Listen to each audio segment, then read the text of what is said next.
Welcome, and thank you for joining us this afternoon. My name is Jessica Lounsbury with the Office of Alumni Engagement here at McMaster. This afternoon's webinar is part of our At Home with Mac Embracing Change, our series of educational and motivational events happening over the next 2 weeks, designed to help you work towards the changes you want to make in 2023. If you have a question for our speakers today, please type it in using the Q&A button at the bottom of your screen, and we will have some time at the end of the formal presentation to answer a few. We will also share a follow-up email along with the recording of the talk within a week's time. When the webinar wraps up this afternoon, a link to a short survey will pop up on your browser, and we hope you will take 2 minutes of your time to share your thoughts on this session. Here to talk to us today on the benefits of lifelong learning and introduce some of the programming available to lifelong learners, please welcome Moryta, Program Coordinator with McMaster Continuing Education, and 2 of the fabulous McMaster Continuing Education course instructors, Lois Kivesto and Rick Carter. Over to you. Well, thank you very much, Jessica. And good afternoon. Welcome to our little presentation on the benefits of lifelong learning. Thank you for investing your time and energy into your learning and development with us this afternoon. I'm thrilled to be here, and I'm also extremely thrilled to have 2 of my most wonderful colleagues and facilitators for the Learning Continuum and 55+ program, Lois and Rick. Thank you kindly for joining me today to talk to everyone about the benefits of lifelong learning. If we can advance the slide. There's a little bit about our speakers. Rick is a retired secondary school teacher of English and dramatic arts. And Rick spent his career with the Sudbury Catholic District School Board in Sudbury, Ontario, where he served as a teacher, department chair, and principal. Rick has been with McMaster Continuing Education for the last 5 years as our sole facilitator for a lot of our short story and English courses. I'm also joined by Lois, a University of Toronto graduate in music and education, and theater from the New York University with a dissertation on the theater of James Lapin. Thank you, Lois and Rick, for joining us. And myself, I'm Moryta, a program coordinator with McMaster Continuing Education for the last 10 years. And I oversee the Learning Continuum and 55+ program. Today's agenda, we did a little welcome and introduction. We're going to do a Q&A with Rick and Lois on the benefits of lifelong learning. We'll do a more in-depth overview of the Learning Continuum and 55+ short courses, and then we'll open up the room to questions, remarks, feedback. We'd love to hear from you. So we'll start with our first question. Lois and Rick, if you could kindly provide us, what are the benefits that lifelong learning offers in your words? Lois? Sure. I think it's a tremendous opportunity to have focus in one's life instead of just kind of floundering around. It gives you a definite focus and a schedule, something you can follow and pursue. This, I'm thinking particularly of people who often retire and then are a bit at a loss. So I think that focus and that drive and that just increasing one's education is just so exhilarating, always. Rick? Yeah, in my own words, but I'm going to first quote the education guru, Abraham Maslow, who said, in any given moment, we have 2 options: to step forward into growth or to step back into safety. And I think that a very significant quotation, and that to pursue lifelong education, you have to be a risk taker. And that means to unlearn and relearn. And probably the highest form of education, or the best form of education, is to unlearn, give up old ways and pursue new pathways and new ideas. Thank you. I also find that this also opens up an opportunity for individuals to come together meet new people, and have a social connectedness. Do you agree with that when facilitating these courses over the years? I think so very much. And I know as with Rick, our courses were set up to be in class, in person. And then of course the pandemic arrived and we did that pivot, as they call it, to Zoom. But even with Zoom, we're able to have lots of interaction and discussion. And I think that has become very special. And a number of my returning participants have said we're all like best friends, and yet we've never met in person. And so it's so sweet. But I think, yes, very much so, that we are able to have social interaction. And then, of course, we can also keep in touch by email and use other devices to do that as well. But certainly within the classes, there's plenty of time. And that's up to the facilitator. And I know I have finessed mine better and better as we've gone to allow more reading of materials on the participants' own time, and then more time for discussion. And I think it's very special. But yes, there's a definitely clear bond. And it's exciting that because we are online, we are able to reach participants from across the country. Yeah, Coast I to coast. agree with Lois there. We all, as human beings, have a deep desire to belong, and I think that's true at any age, whether we're children, teenagers, adults, going into our senior years. We want to belong, and I think that pursuing education at any age is beneficial, and it helps us to belong, and it also keeps us busy. And I think that that's important as well. Absolutely. I support Rick's earlier comments, certainly about risk taking, but I also, because we are online, we are able to allow for the participant who maybe doesn't want to have their video screen on. You know, sometimes people want to be the quiet participant, and that's a lot easier to do than in a classroom setting. So that's another beauty of Zoom, if people want to just simply be listeners and observers. And I think that's a great option. And that might be encouraging for people that are thinking about taking the courses to know that that is a possibility, if that's your way of operating. Absolutely. I also feel that change also precipitates that pivot and allowing us to unlearn and relearn new things, right? I find that constant change is happening so quickly now that we need to be aware and on top of sort of certain topics that we may not have been able to maybe enjoy at one point in our life, but now are at a certain point in life where we have the time to allow to learn new things so that we can stay current. Would you agree, Rick and Lois? Yeah, I would agree with that. I think a basic premise here is that learning is contagious.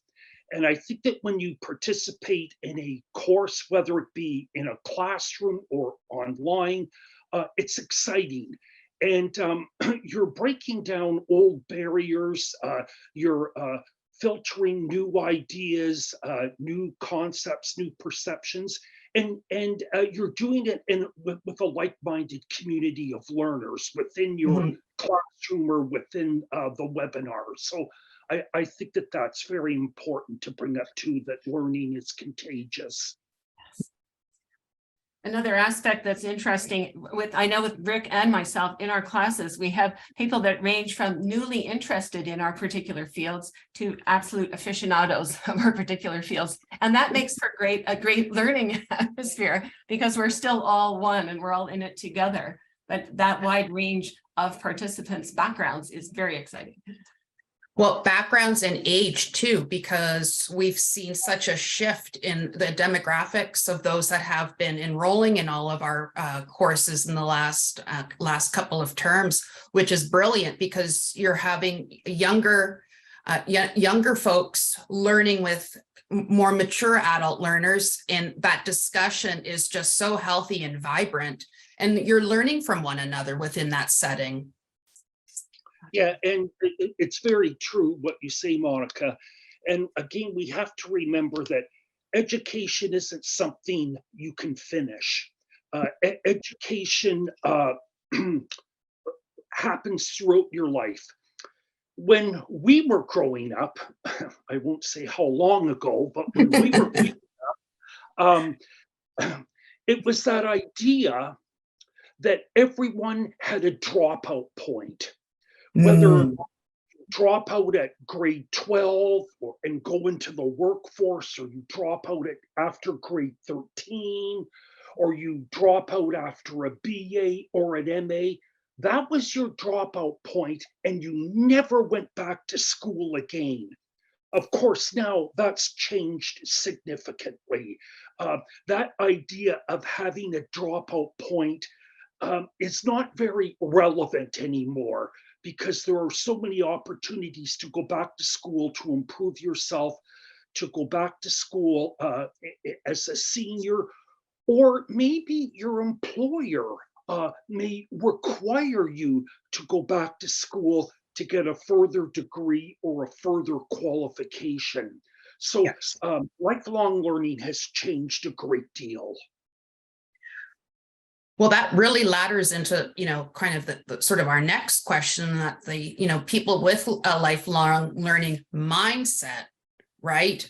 Which was brilliantly how you've kind of segued into this, Rick, is that, how do we treat change and challenges as part of the learning process, right? Yeah, everything you want is on the other side of fear. And I think that education challenges us and challenges our fears and thus our limitations.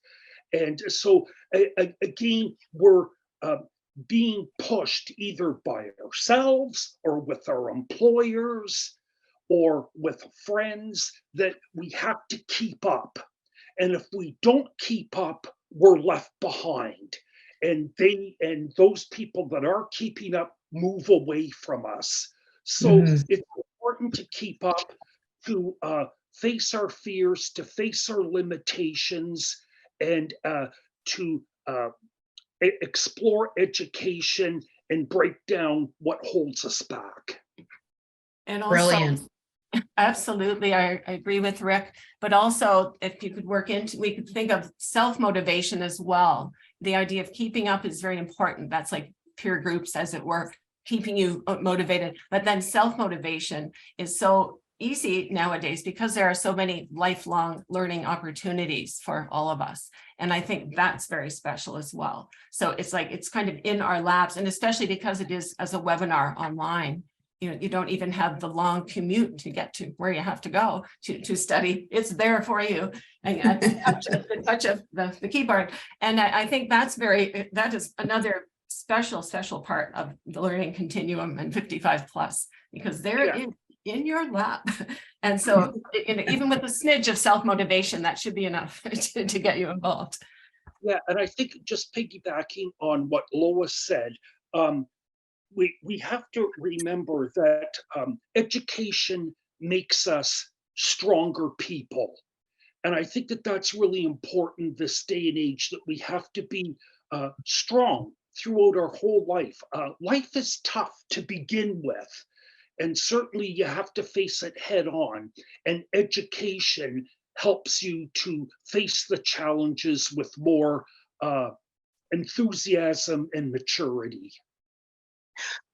I couldn't agree more. And I think too, it also allows us to take courses that might be a little bit outside of our comfort zone, if you may, something that we may not have ever have dreamed of. When I was in high school, drama was not my area of interest, but taking it as I've gotten older, I really have an affinity to it, and I really enjoy learning about it, as well as theater and short stories. These were things that I never had time to do in my previous life, but now enjoy doing, and sort of growing my education base and interest base outside of my parameters. Yeah, and just to follow up there, we graduate perhaps from high school, go to university or college, specialize, but maybe throughout our whole career, because we're busy and raising families and so on, um, we don't have time to read a book of poetry anymore. We don't have time to read a short story collection anymore, or a play, or read, let alone go and see a play at a local theater or at Stratford or Niagara on the Lake. So I think that continuing education gives us the opportunity to dip into things that we've neglected, or that we just didn't have time for, like novels or poetry or plays, something that we may have very much enjoyed when we were younger, but we've just forgotten about. And Right. so it provides us with the opportunity to renew and refresh those pleasant memories we had, some of the pleasant memories we had back in school. Well said. Also, with our courses, they're all quite brief. So if someone did get into something, they thought, I think I'd like to test the waters in a certain area, and then they don't feel all that comfortable. It's not that enjoyable. They're brief, like it's a limited risk that you're taking, and that's good too. But you might find that the one that you're a bit reluctant to join, of course, becomes your favorite course, and then you want to pursue that field and go on and on. But also there is that comfort of it's just for the 3 weeks. And we'll go from there. But I do sense that it's very positive after those 3 weeks, and the participants are continuing. But it's also nice to have that sort of safety net, just to test something brand new. Maybe not for me, maybe not now, It's also that notion that in taking short courses, I think the goal is to improve yourself, Yeah. to improve, for example, if it's English, to improve your analytical skills of what a particular author is doing here in this poem, or in this short story, the techniques that are used to make it a very vibrant story. So we're educating ourselves, but in educating ourselves, we're improving ourselves. And I think that's important. I couldn't agree more. And I think with the short courses and the programming that we do offer, we do offer everything from the arts to business to wellness. And it allows individuals to pick those interest-based or outside of your comfort zone courses and join us for the 3 weeks, an hour and a half each week, to learn something new, which then sort of takes us into the third question. Lois and Rick, as effective educators, you share your experiences working through this learning process. Could you provide us and our guests an example of that with the courses that you facilitate for us at MCE? I'd be glad to mention that one. For myself in particular, because I'm doing musical theater history all the way, there are plenty of audio and video excerpts. And when I did the first whirlwind tour through the entire history of musical theater in course 1, yes, in 3 weeks, the excerpts were minute. It was like, it's Tuesday, it must be Belgium kind of thing. It was like, oh, okay. So I've been able to finesse. I've been experiencing change and developing my process so that through the kindness of Monica and the forwarding, send a very detailed pre-class package and post-class package in PDF form. And the students, the participants can then discover that on their own, refresh what went on in the lecture, relive it. And there are all sorts of links provided as well to audio and visual. And so that has been a huge finessing for me. So it's gone from that whirlwind blast through, like whoosh, it's over, to now time to actually hear proper length excerpts to properly discuss and interact. And so that has been very much a learning process on my part, and a very enjoyable one, but I really did take several courses to finesse that.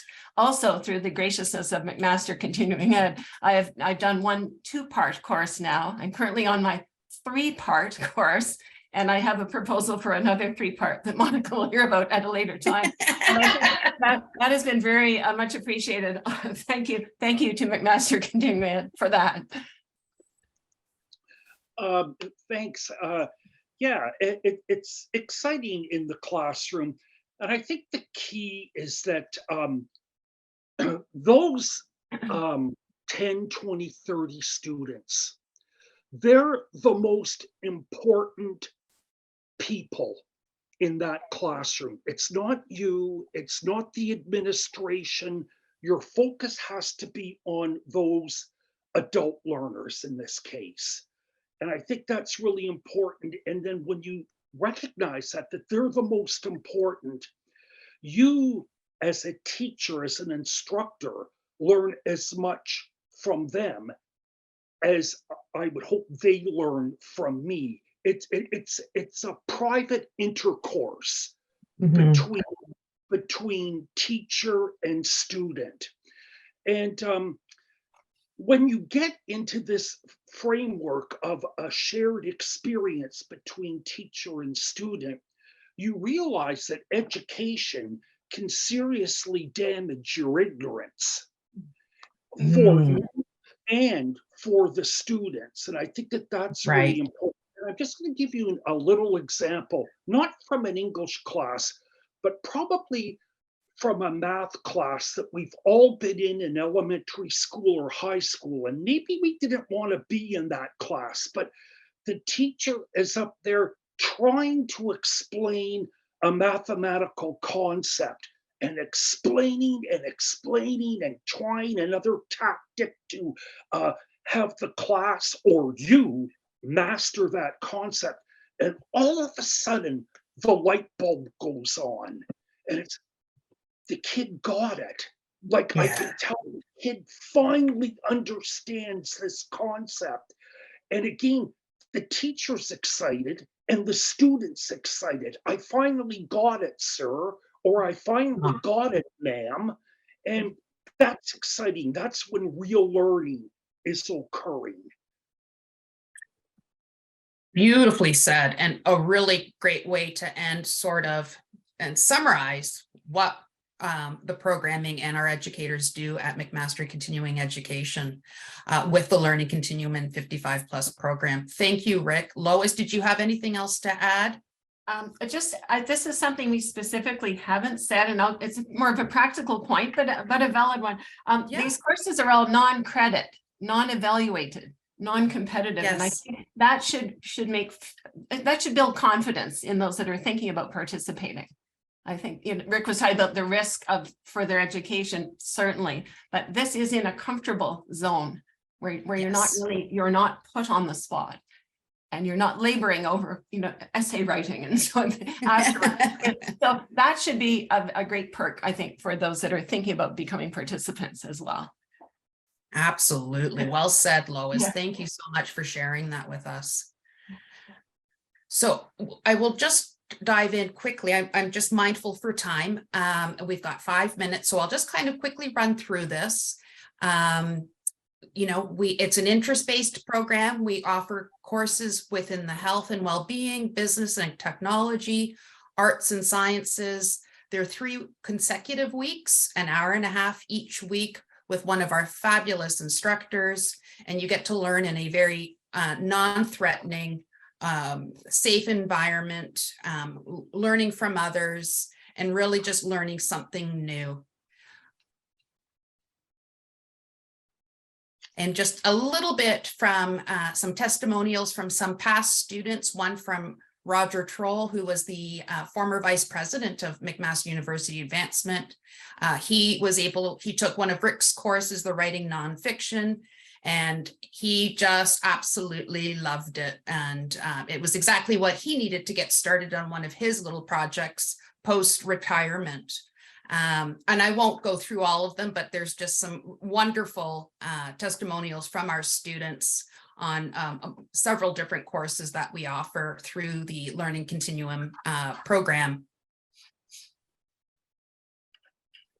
And then just a little bit about McMaster Continuing Education. We've been around for 90 years, which is phenomenal.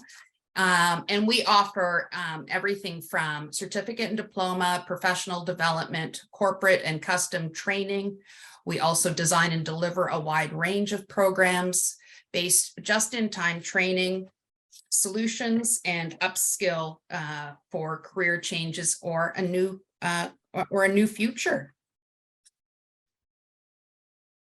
And I want to thank everyone, especially Rick and Lois, for taking the time out of their day to participate in this webinar and to join me today. I wanted to thank everyone that's enrolled and participated in the webinar. I'm extremely grateful for this opportunity, and we are here to answer any questions that you may have.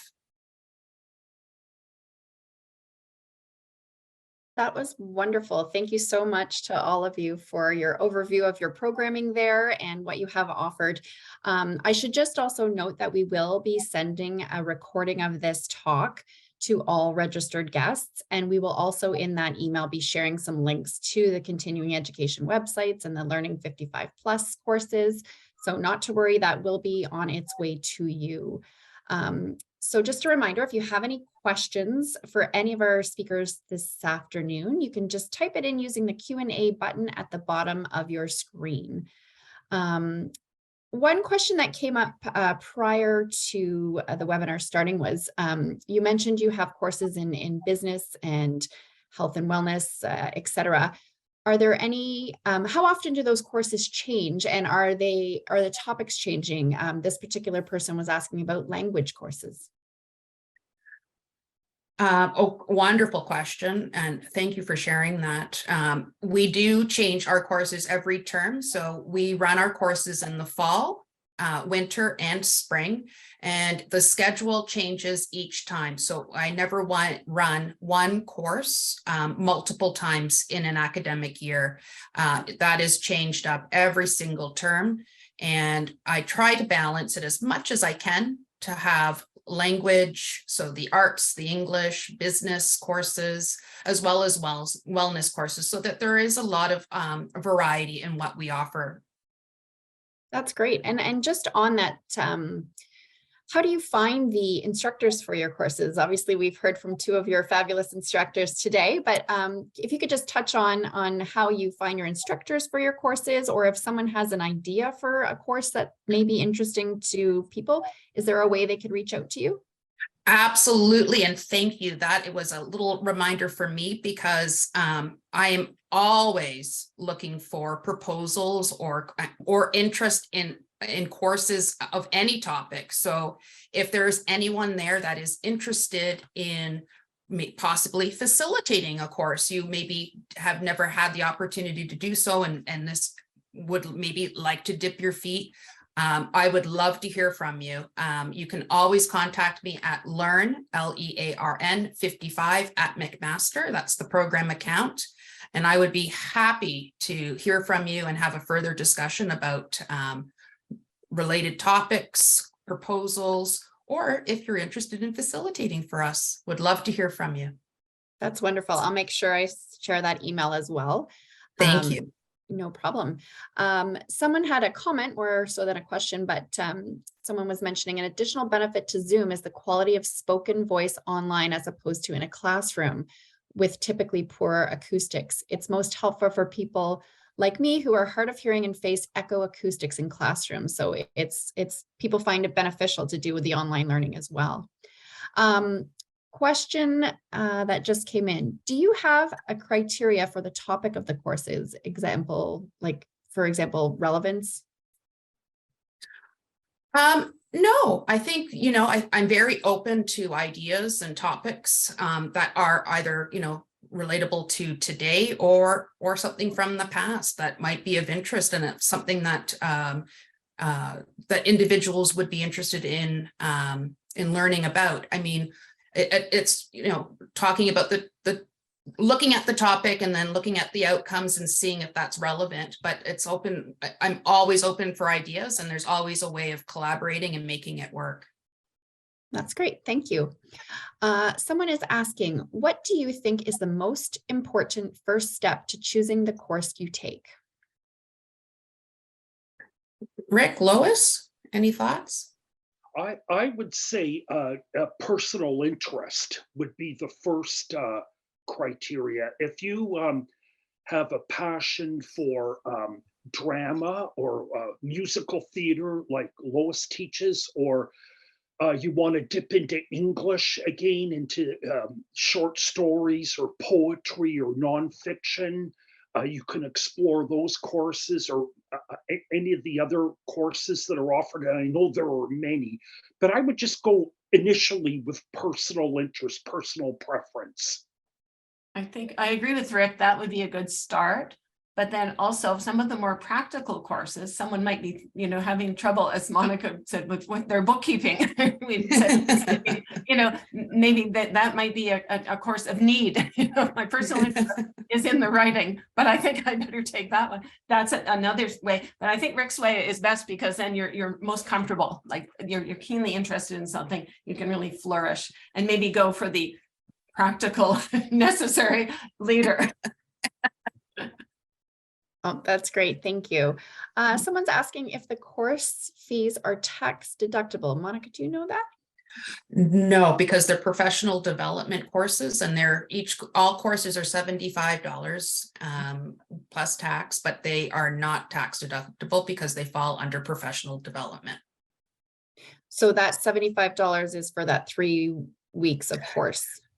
Yep. So the one course, which is offered 3 consecutive weeks, is 75. Yeah. Okay, that's great. That is all the questions I'm seeing at this point in time. As I mentioned, we will be sharing the recording of this talk along with all the resources that we discussed. So the email for the Learn 55, the website, and website for continuing education. So you will see that within a week's time, hopefully sooner.